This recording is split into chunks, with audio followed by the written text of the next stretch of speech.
Hey guys, welcome back to the Allegheny Crossing YouTube channel. My name's Michael, and it is an honor to have you take some time out of your busy schedule to hang out with me today as we explore model railroading and rail fanning. Thank you so much for your support. This past weekend was the York Train Show in York, Pennsylvania. This is a biannual train show put on by the Train Collectors Association. It is held in the fall and in the spring and is one of the premier events in model railroading. I have been to this show in the past several times, and it is a blast. I love going to it. Unfortunately, this past weekend I was not able to attend the show, but I've been following along on social media, and I hope that everyone that did attend the show had a wonderful time. It looks like it was one of the best shows to date. In honor of the show, even though I didn't get to attend, I wanted to share with you a couple of projects that I've been working on, as well as a couple new items to add to the collection that you haven't seen yet. So I hope you enjoy this video as we take a deep look into a few things that I've added to the collection. Starting off, I want to introduce to you this Williams Chessie U33C dummy unit. This has been in the collection for about a year and a half now, but I hadn't really worked on it until just recently, and now it's finished, and I want to show you the process of what I did to turn it into what you see here. So I originally purchased this Williams Chessie U33C dummy unit about a year and a half ago from Dave at D.A. Griffith Hobby. Dave is a model railroader. He's another fellow YouTuber, and he has a great channel, and he does a lot for the hobby. He basically gave me a deal that I couldn't refuse. And so thanks, Dave. This was a great purchase. When I purchased it, I kind of had an idea in mind of what I was going to do with it. So Dave let me know that it wasn't in pristine condition. Basically, the shell was pretty good. There were a few scratches on the shell and on the frames, but not too bad. The main issue with this was the truck frames. And Dave let me know that the truck frames had experienced some zinc rot, and so they were pretty much unusable. I don't know if you can see here, but they are all broken up, and they were not able to be used on the engine. So they actually came not even attached to the engine. So I knew that, and I bought this engine for a couple reasons. The thing that I really like about this dummy unit is I can pull it behind anything now. It doesn't have to be specific MTH, it doesn't have to be specific Lionel, because it has no power, no control system, it just has lights. It can be pulled behind anything. So I really like that aspect of the dummy. Secondly, I liked the fact that this is pretty much a scale model. Now, the one thing about this that a lot of people complain about is kind of the lack of detailing, and also the handrails on this are a little bit bigger than what they should be size-wise.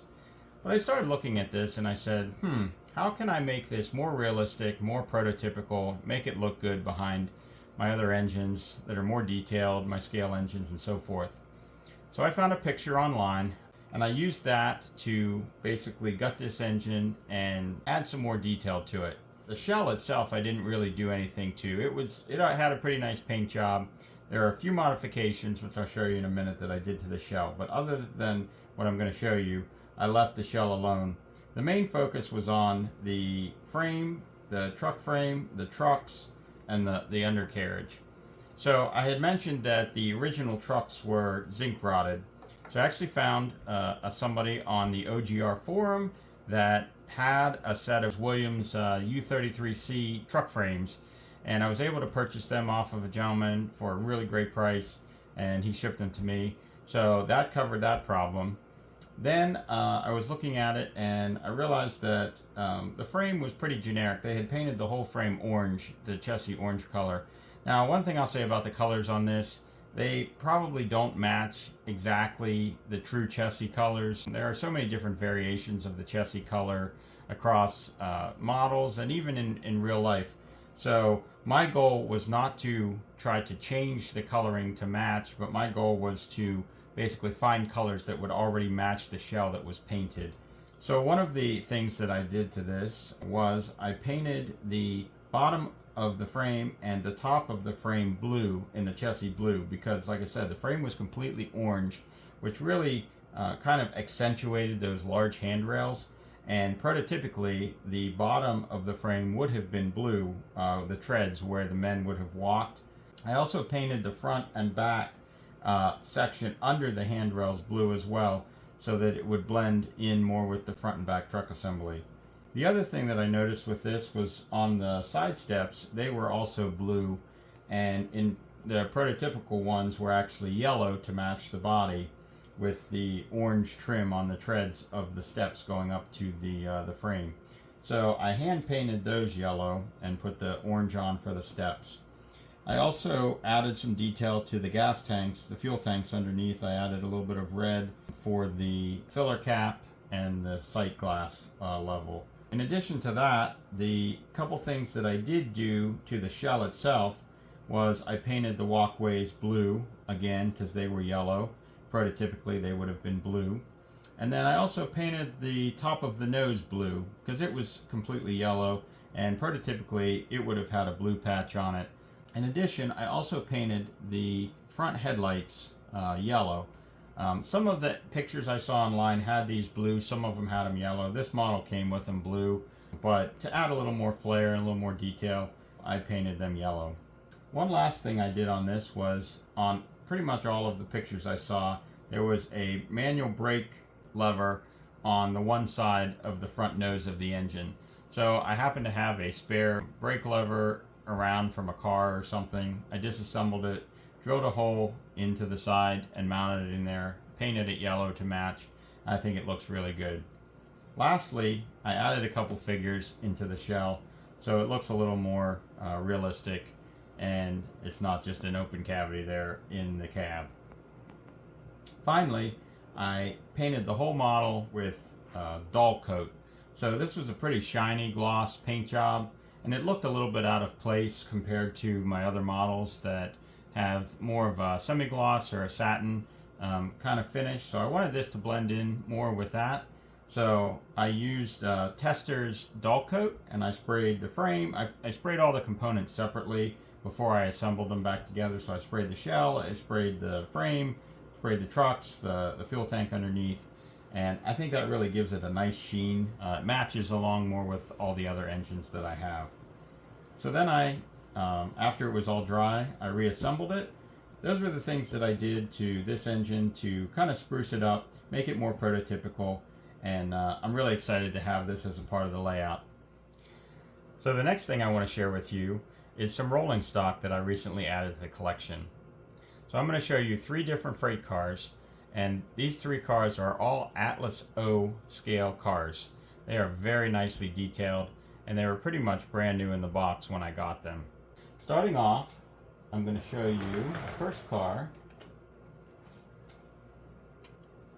is this Jersey Central Lines 2-bay hopper car, coal hopper car.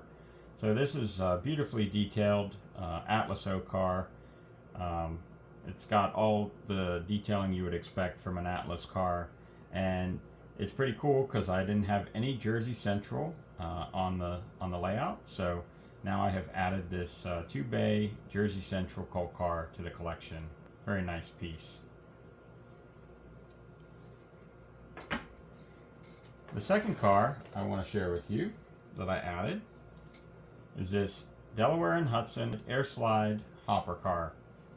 This also is a new addition to the layout because I did not have any Delaware and Hudson cars or equipment on the layout. So this is a beautiful car, again, very detailed Atlas car, really nice coloring and lettering and everything.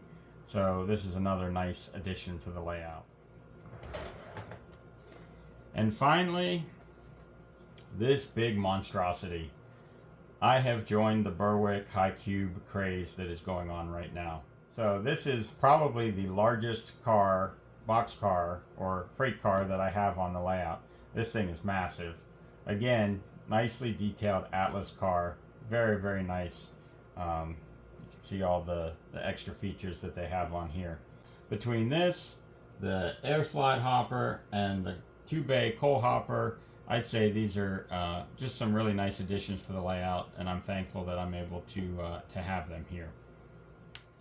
I will leave you with some great footage I took of this Chessie U33C in a consist with two Western Maryland engines, my Western Maryland Circus Scheme SD40-2 and my Western Maryland Fireball Scheme RS3, with a string of cars, including the 3 cars that I just showed you that I got that are Atlas O cars. So I hope you enjoy the footage here. Again, I hope everybody that went to York had a great time. I hope to see you again sometime at the York Show in the future. And in the meantime, happy railroading to all of you. Thanks again for the support. Take care.